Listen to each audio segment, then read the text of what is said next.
जैसा कि आप लोगों को मालूम है कि ग्वालियर चंबल क्षेत्र में पुरातत्व, इतिहास, संस्कृति के धरोहर के बहुत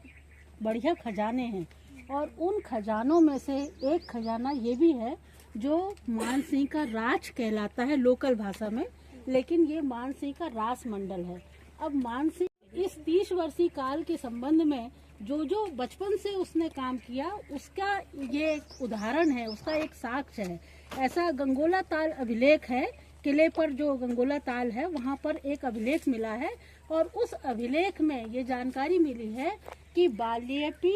विस्मयन विधा सच्चरित्रम। इसका मतलब ये है कि मानसिंह तोमर और कीर्ति सिंह तोमर ने, जो उनके बाबा थे, दादा थे, तो कीर्ति सिंह तोमर ने इस क्षेत्र में एक बांध बनवाया था और उस बांध को बनवाने के समय ही मानसिंह तोमर उनके साथ आया करते थे और उन्होंने उसी समय एक विजन लिया था और एक ओपन थिएटर का निर्माण किया। तो उस समय मनोरंजन के लिए ओपन थिएटर एक बहुत अच्छी एक पहचान थी और ऐसा ही ओपन थिएटर आप जब कभी किले पर जाएंगे तो किले पर जो बाहर गैलरी है वो भी ओपन थिएटर का ही रूप है। अब आज आप जो जगह देख रहे हैं वो पुरानी, मतलब उसमें कुछ सुधार कर दिए। सुधार मतलब जो टूट फूट हो गई थी उसका जीर्णोद्धार किया है। 2002 में जब मैं इस स्थल पर आई थी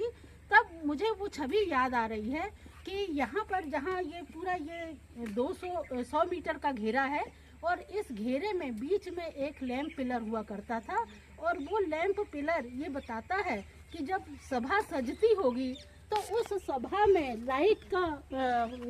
मतलब उपयोग किया जाता था। और ये जो 4-8 मिनट ये बताता है कि संगीत में जब हम कोई भी साज और आवाज की बात करते हैं तो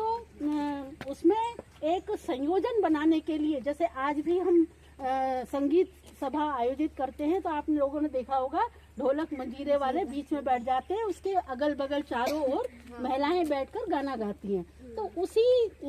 मतलब उससे आवाज, साज और आवाज का संयोजन हो जाता है। ठीक उसी तरह से यहाँ पर ये झुकी हुई मीनारें ये बता रही हैं कि इन मीनारों में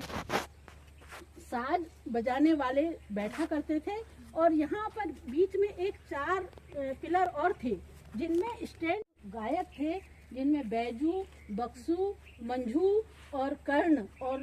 लोहंग ऐसे 4 या 5 मिलते हैं। तो उनके विशिष्ट लोग यहाँ पर बैठकर अपने साज और आवाज दोनों को अंजाम देते होंगे। और ये सामने जो आप देख रहे हैं ये इधर ये सीधी सपाट दीवार है। उस समय सपाट दीवार नहीं थी, उस समय गैलरी होती है ना, जैसे सीढ़ी होती है वैसे सीढ़ियाँ थी और ये सीढ़ी यहाँ ऊपर चढ़ने के लिए आप लोगों को उसका अवशेष दिखाई दे रहा है, लेकिन यहाँ पर पूरी गैलरी थी और उस गैलरी में एक चंदोबा लगाने के लिए कुछ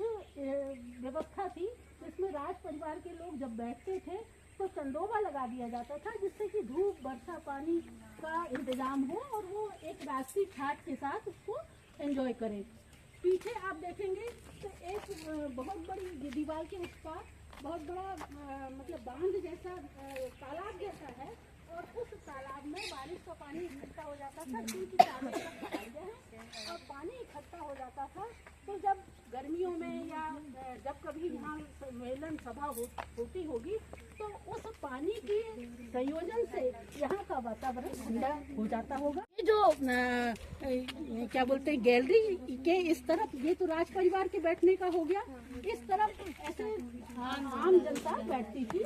और इसके साथ ही साथ यहाँ ये छोटे छोटे जो कमरे दिखाई दे रहे हैं इन कमरे में पार्टीशन बनाने के लिए मोटी मोटी दीवार पिलर बने हुए हैं उसमें था, जिससे कि जैसे ग्रीन रूम होता है ना।